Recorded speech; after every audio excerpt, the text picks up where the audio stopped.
Assalamualaikum warahmatullahi wabarakatuh. Tariq bin Ziyad, kisah Panglima Islam terkenal penakluk Spanyol. Tariq bin Ziyad, dalam sejarah Spanyol, ia dikenal dengan nama Tariq el Tuerto ataupun Tariq yang memiliki satu mata.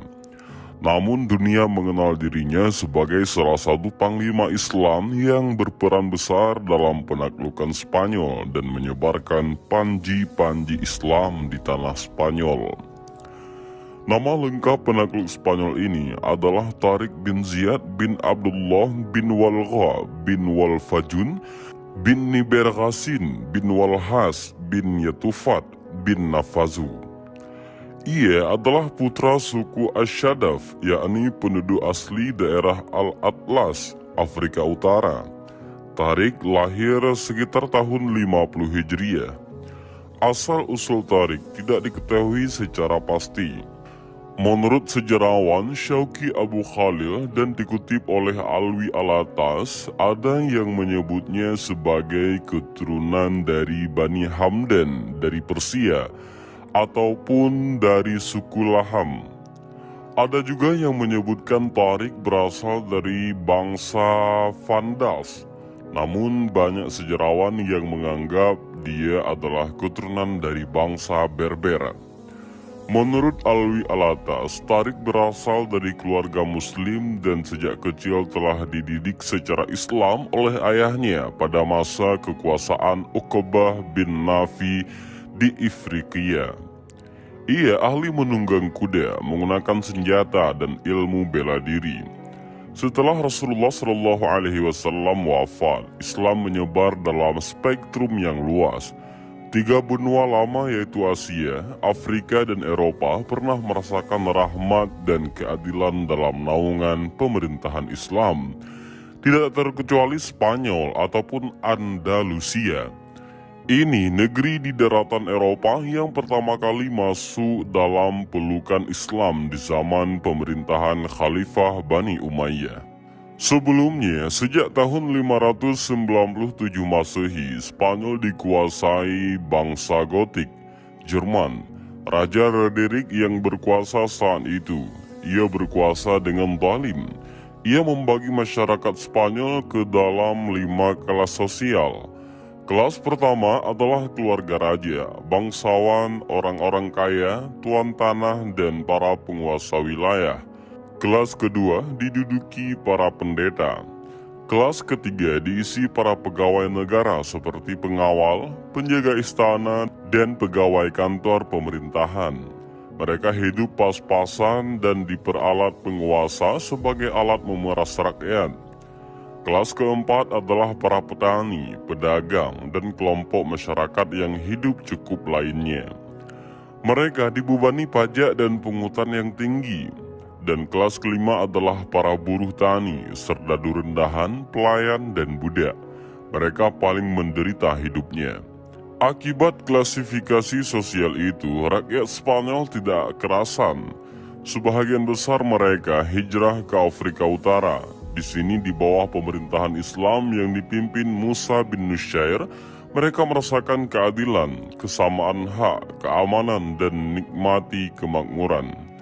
Para imigran Spanyol itu kebanyakan beragama Yahudi dan Kristen. Bahkan gubernur Ceuta bernama Julian dan putrinya Florinda yang dinodai Roderick ikut mengungsi. Melihat kezaliman itu, Musa bin Nusyair berencana ingin membebaskan rakyat Spanyol sekaligus menyampaikan Islam ke negeri itu. Khalifah Al-Walid bin Abdul Malik memberikan izin.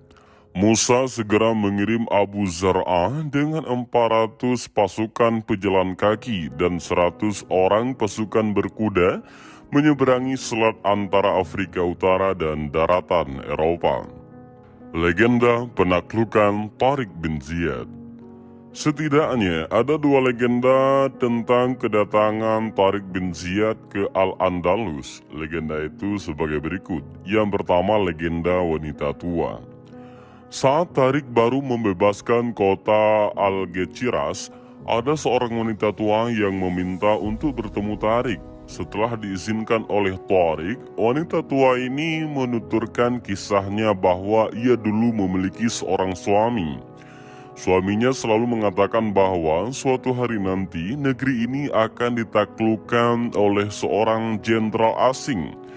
Jenderal ini memiliki kening yang menonjol dan tahi lalat hitam yang ditumbuhi rambut pada pundak kirinya. Mendengar itu, Tariq segera membuka pundak bahagian kirinya yang ternyata memang memiliki tanda yang sama seperti yang dituturkan wanita tersebut. Pasukan Tariq pun kagum. Legenda kedua adalah legenda Istana 27 Gembok. Kerajaan Visigoth memiliki satu istana yang sangat indah di Toledo dan memiliki 27 gembok. Raja-raja sebelumnya selalu berpesan bahwa apapun yang terjadi, istana itu tak boleh dimasuki satu orang pun. Setiap raja yang baru bahkan menambahkan satu gembok sehingga ada 27 gembok. Saat Roderick naik tahta, ia sangat penasaran dengan isi istana itu. Pada suatu hari, ia membongkar semua gembok yang ada dan memasuki istana. Ternyata di dalam istana itu terdapat sebuah ruangan lagi yang dikunci. Setelah membongkar kunci ruangan itu, Roderick kembali memasuki ruangan yang lebih dalam lagi.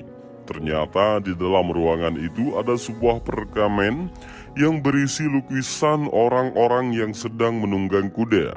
Mereka memakai baju yang kasar, penuh debu, memakai sorban di kepalanya, dan pedang mereka melengkung. Di sana juga terdapat sebuah tulisan, "Kapanpun ruang pelindungan ini dilanggar dan mantra yang terdapat pada guci ini dilanggar, orang-orang yang terlukis pada guci ini akan menyerbu Andalusia, menggulingkan singgasana rajanya, serta menduduki seluruh negeri."